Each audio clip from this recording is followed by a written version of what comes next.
Purdy. Rode to Bulldog, Purdy Beach Wedding. Slave Rap.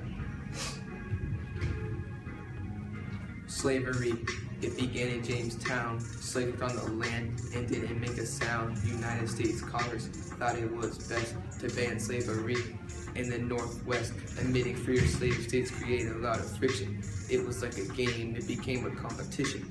Eli Whitney created the cotton gin. This increased the need for more working men. The cotton gin demanded more slave labor.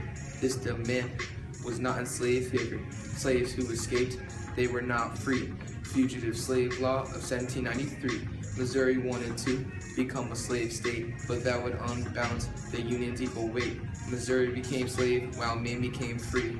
This was a major key. The 36-30 line split the states. The North and South were no longer mates. Nat Turner led a bloody slave revolt. The militia then brought it to a screeching halt. William Lloyd Garrison wrote an abolitionist paper. It was anti-slavery and called the Liberator. Land was ceded after the Mexican War. Both slave and free states wanted more. The Wilmot Proviso tried to ban slaves in this land, but the Southerns blocked it because they had a plan. But don't forget about the runaway slaves. Harriet Tubman led them through the Underground Railways. To the story about the ceded lands. The Compromise of 1850 was the final plan.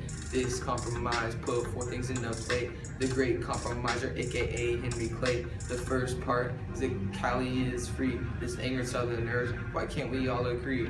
The second part of this plan was definitely Utah and New Mexico decided by pop sovereignty. The third part is that the ban of slave trade in D.C. This was a big step in making everybody free. Fugitive slave law became stricter in every way. Citizens helped in the capture of runaways. Harriet Beecher Stowe wrote Uncle Tom's Cabin. Slavery was an issue that she was not having. Kansas-Nebraska Act of 1854 led to pop sovereignty in those states and more.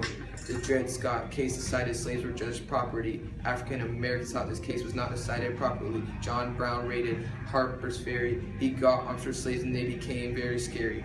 Finally, the South had enough. They seceded from the Union. They tried to act tough. Lincoln issued the Emancipation Proclamation, finally freeing the slaves in the Confederation. Civil War ends. Lincoln is killed. 13th Amendment abolishes slavery. Max thrill.